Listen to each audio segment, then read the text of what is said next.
মিষ্টি মেয়ের গল্প। আবারও একটা মেয়ের গল্প, ছোট্ট মিষ্টি মেয়ের গল্প। 3 বোনের মিলেমিশে বড় হয়ে ওঠার গল্প। মায়ের প্রথম সন্তান দুষ্টু, বড় দুষ্টু ছিল। হাতে পায়ে দুষ্টুমি যেন লেগেই আছে সব সময়। পরের জন মিষ্টি নিপাট ভালো মানুষ। একেবারে ছোট জন লক্ষ্মী মোটেই লক্ষ্মী ছিল না, বরং অনেক বেশি ডানপিটে ছিল সে। কিন্তু সব থেকে ছোট বলে মায়ের কাছে তার সব দুষ্টুমি মাফ হয়ে যেত। বড় দুষ্টুর দুষ্টুমিও অনেক সময় মার চোখে ধরা পড়তো না। দামাল 2 বোনের মাঝে মাঝের জন মিষ্টি আরও শান্ত আর একা হয়ে পড়েছিল। বড় ছোট দুজনেই ছিল বড়ই আগোছালো। মাঝের জন সব গুছিয়ে রাখত। বড় ছোট দুজনের অনেক কথা বলতো। মাঝের জন চুপচাপ থাকাই পছন্দ করত। বড় ছোট দুজন সব সময় খেলাধুলা, বন্ধুবান্ধব, নাচ গান নিয়ে মেতে থাকত। মাঝের জন নিজের মতো একা ঘরে থাকতেই পছন্দ করত। বড় ছোট দুজনেই ভালো নাচ করে, ভালো খেলে। মাঝের জন্য ভালো গান করে, নাচও করে বেশ, আঁকেও বেশ। কিন্তু কারোর সামনে গাইতে গেলেই গলা দিয়ে কোনো আওয়াজ বেরোয় না। নাচতে গেলে সমস্ত শরীরটা আড়ষ্ট হয়ে যায় তার। কারোর সামনে নিজেকে প্রকাশ করতে পারে না। এমনভাবেই ক্রমশ বড় হচ্ছিল 3 বোন। দুষ্টু যে বড়, সে আজ খুব বড় অফিসে কাজ করে।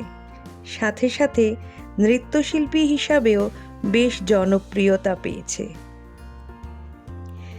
লক্ষ্মী যে ছোট, সে আজ খুব বড় বাস্কেটবল প্লেয়ার। বাস্কেটবল শেখাবার ট্রেনিংও দেয় সে। নিজের একটা স্কুলও আছে তার। বড় ছোট দুইজনেই নিজের মতো করে নিজেদের গুছিয়ে নিয়েছে। স্বামী সন্তান নিয়ে ঘরও করছে জমিয়ে।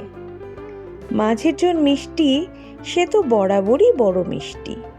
সেও স্বামীর সঙ্গে সুখেই সংসার করছে। অনেক গুণ তার। ভালো গান গাইতে পারে, কিন্তু খালি ঘরের মধ্যেই গান গাইতে ভালো লাগে তার। সুন্দর ছবিও আঁকতে পারে, কিন্তু সবই জমা হয়ে থাকে ঘরের কোণে।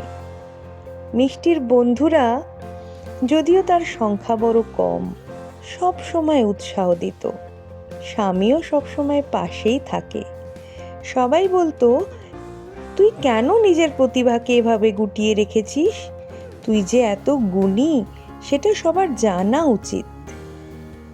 মিষ্টি বড় শান্ত মেয়ে, আরও যেন লজ্জা পায় সে সব কথায়। নিজেকে আরও গুটিয়ে ফেলে শামুকের মতো খোলের আড়ালে। সে যে বড়ই নরম, বড়ই লাজুক, বড়ই নম্র। আনমনা শান্ত সেই মেয়ের মনের সব ভাবনা প্রকাশ করত নিজের আঁকার মধ্যে দিয়ে। একের পর এক ছবি এঁকে চলত নিজের মনে। বেশ কিছুদিন পরে কাউকে কিছু না জানিয়েই মিষ্টির স্বামী একটা আর্ট এক্সিবিশনে মেয়েটার একটা ছবি পাঠিয়ে দেয়। ছবির বিষয়বস্তু একটা শামুকের খোলের আড়াল থেকে মুখ বার করে থাকা একটা মেয়ে। ক্যাপশন, বেরিয়ে এসো, বেরিয়ে এসো, খোলস ছেড়ে বেরিয়ে এসো, come out from your shell. তারপর আর পেছন ফিরে তাকাতে হয় না সেই মেয়ের। খোলস ছেড়ে এবার শুধু তার এগিয়ে যাবার পালা।